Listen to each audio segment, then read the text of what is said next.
Hello, my darling Capricorns, and happy birthday to those of you that haven't heard it from me yet. I know it's been a minute since you guys have heard from me. This is Brandy with Fates 3 Tarot, by the way. I'm going to go do a mid-month energy check-in, kind of keep it quick. It says, passion, allow your heart and soul to sing with joy. If you guys are just now tuning in, remember that this doesn't have to be love. It can be any aspect of life. Passion is very important to your creativity and allowing yourself to express and be free. Um, true love, this is the romance of a lifetime. Remember, love is the most powerful energy out there, right? Chemistry, there's a strong magnetic attraction here. If you're working on a project or if this is romance, this is looking very promising. Passion, chemistry, true love. Um, if this is business aspect or some type of hobby that you're trying to get off the ground, your heart is in it, right? This could be a partnership at work, anything like that. Alrighty. You will hear me say he, she, they, them, king, queen. It's a masculine or feminine energy I'm picking up on, not necessarily a gender involved in a situation. Okay, let's see what the cards have to say for our Capricorn mid-month check-in. Please continue to like, share, subscribe. We are back at it and trying to get this channel growing again. Kay's been keeping us afloat, which I appreciate so much. I always tell you guys to do your self-care, and I had to take some time out and let my energy recharge. So we've got the Nine of Wands in reverse, the Moon, the Five of Wands, the upright. These three right here tell me that there's been secrets. Things are a very emotional time as well. Deep current of emotion are going, but something has ended. You have stopped preparing for this war. You've seen the light at the end of the tunnel, or you've given up and you said, forget it, it's just not worth it. Five of Wands for me is they're hitting each other upside the heads with sticks card. Okay. This is lack of communication. Usually it's like arguments and such.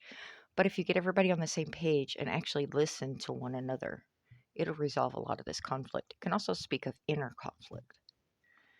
Lots of emotion, like I said. Following your intuition, secrets, mystery. I'm seeing that you've given up on something. It's like you're done. You may have succeeded in this. Let's find out. Tell me about this three. Ooh, Two of Cups, a partnership, a union. So it may have been a fulfillment. It is a choice. Again, if you're not looking at this for love, this is a soulmate energy, but it speaks of deep bonds. And you may have succeeded in getting to this point of this union, whether that's in work or romance or family, getting to this even ground again so that you can prosper and use each other's strengths because you work together really, really well. Tell me about the moon, please. Thank you. Queen of Pentacles, lots of stability. This Queen of Pentacles is also known as the person that everyone wants to marry, right? She's the queen everyone wants to marry. Again, he, she. It's not the gender involved necessarily. Very generous, caring, nurturing, good business sense, practical, comforting. That's this queen right here. All right. She has worked really, really hard to get her kingdom the way it is. She knows what she's doing. She can share those pentacles, which may not necessarily be financial, but you have to remember not everything is materialistic when it comes to pentacles. A lot of it is. A lot of it's money and the actual physical home and car, but it can also be just that stability, that dependability, having good sound sense to give advice, such stuff like that. But with it being with this moon card, there's the hidden values are about this dependability, something you don't know, and it's bringing in these conflicts, this argument. Ooh, okay. All right. Not quite ready to turn around and grab those two cups. Two cups are right here. Not all hope is lost with this Five of Cups. It never is, right? Five of Cups in the reverse, though, you're talking about acceptance and moving on,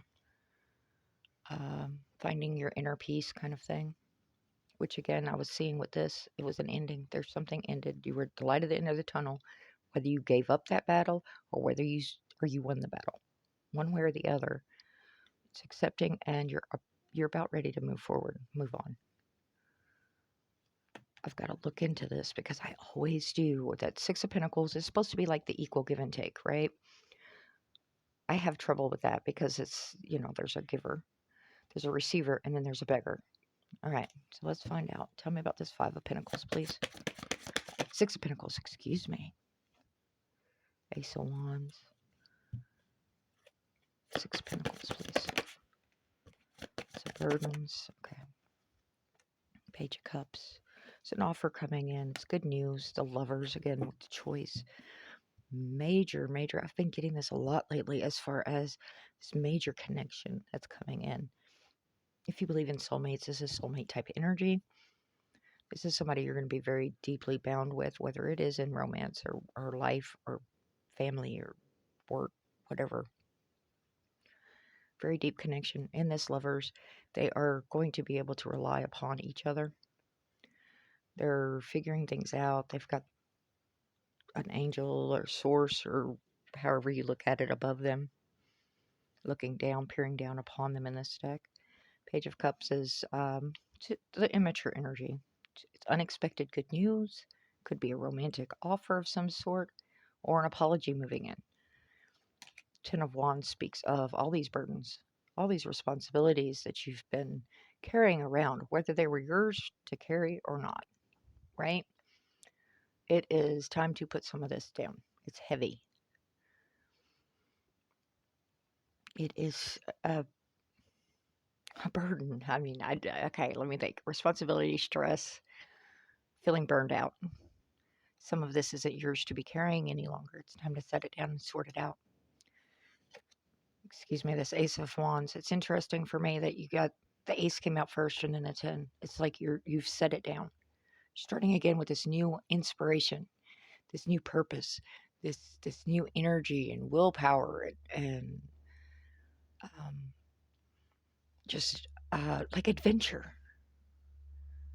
Okay. And then you've got the Lovers. Like I said, this speaks definitely of some type of partnership coming in as you're learning what to set down. It's going to be more of an equal give and take, or they may be helping you at first, or you're helping them at first, and then it kind of balances back in. It's going to be very unexpected. Like I said, it could be an apology. It's some kind of clarification to this. It's going to allow you to set a lot of this stuff down. It's going to end these conflicts. It's like we're not on the same page. We're not communicating clearly. That's why we're having the conflicts. Tell me about this Five of Cups. Thank you. The Fool, yeah. And Eight of Wands. It's time for that new adventure, that fresh new start. Again, this ending started. It's time for the new. Right? It's freedom, innocence, adventure, spontaneity, doing unexpected things, sudden decisions with this Eight of Wands. Movement, speed. Can be a lot of communication back and forth, but it is also quick decisions and sudden changes, just as this Fool speaks of. It's like, let's go on this adventure. Let's jump off this cliff and find out what happens. All right, my darling Cappies, this is what I've got for your energy check-in for mid-January. You guys take care, do what's best for you, and until next time, ta-ta.